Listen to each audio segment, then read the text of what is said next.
Uneasy lies the head that wears a crown, perhaps best describes a gentleman who is a reluctant genius, a much honored and knighted man, an exceptionally reserved and modest artist, an elegant and world-renowned player of kings and princes, misfits, and lowlifes. This is Sir Derek Jacobi.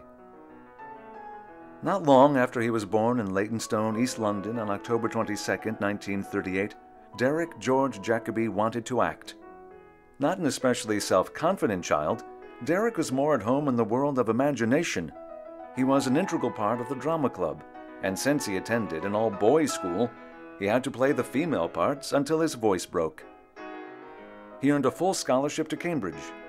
Immediately after his graduation in 1960, he made his professional stage debut as a member of the Birmingham Repertory Theatre, one of the most influential companies in the history of the English stage.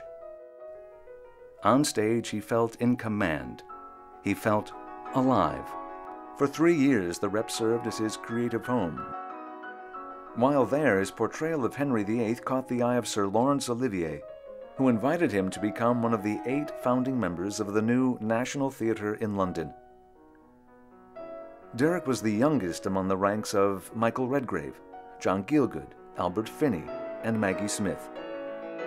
He recalls, "I was playing my first lead at the National in Peter Shaffer's black comedy, and was afterwards called into Sir Lawrence's office.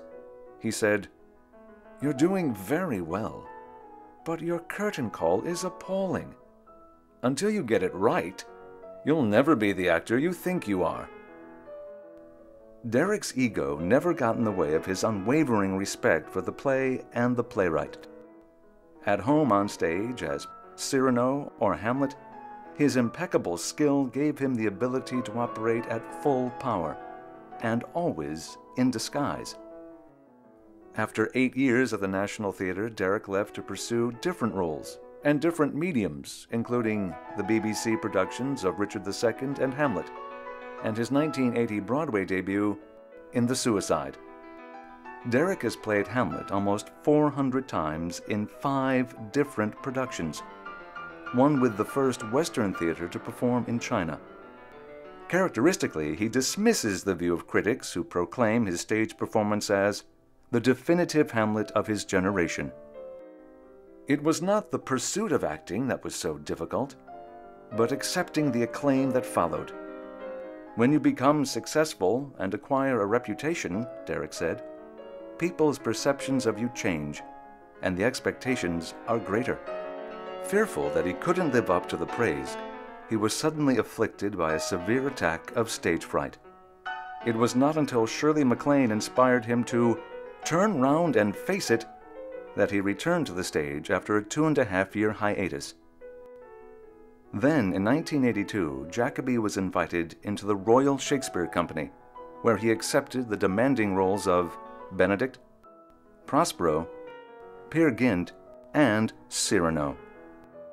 In 1984, the RSC brought Cyrano de Bergerac to Washington, D.C., for which Derek received one of the inaugural honors at the very first Helen Hayes Awards celebration. In 1988, he played the Broadway-bound Breaking the Code at the Kennedy Center and received his second Helen Hayes Award.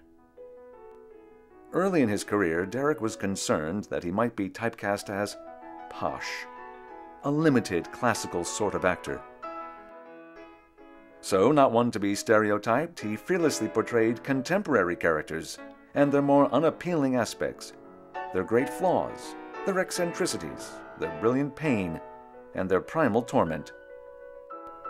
Perhaps Derek's most disturbing portrayal is that of painter Francis Bacon in the film Love is the Devil.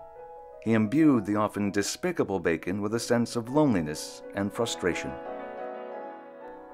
Derek Jacobi's film and television work opened doors for audiences the world over.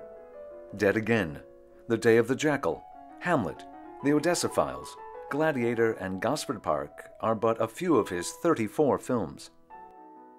He has appeared on British television for years with such sensitive, notable performances as the title role in Cadfile. He is perhaps best known for the role that won him a page in the annals of great performances, the BBC's I, Claudius, the memorable, stammering Emperor Claudius. Derek's phenomenal performance, frenetic, intensely moving and relentless, is unforgettable and iconic. Derek reached an all-new American audience on the hit TV series Frasier, where he played, of all things, a very bad Shakespearean actor. Derek said, "It came very easily to me," and for this, he received an Emmy Award. His numerous honors include the Olivier Award, the Outer Critics Circle Award, the Tony Award for Much Ado About Nothing, 2 Emmy Awards, and an Audie for his incomparable reading of The History of the Theatre. Sir Derek Jacobi and his mentor, Lord Laurence Olivier, are the only actors to have received both Danish and British knighthoods. Derek lives in England with his longtime companion, actor and director Richard Clifford. They registered their civil partnership in March of 2006. As Olivier and Gielgud stewarded Jacobi, so did Jacobi do for a young teenager named Kenneth Branagh. "Derek is one of the greatest actors I have ever seen," says Branagh. "He has moved me to tears of joy and sadness. He represents what great acting can do. Transform an entire room by unveiling the souls of the characters he plays. You've only got one spirit, one body, one mind, one heart, one soul to work from, to use," says Derek. "But use them you must, in various colors and various disguises. I need acting like blood. I come to life out there. I can say I exist because I am an actor, not the other way around."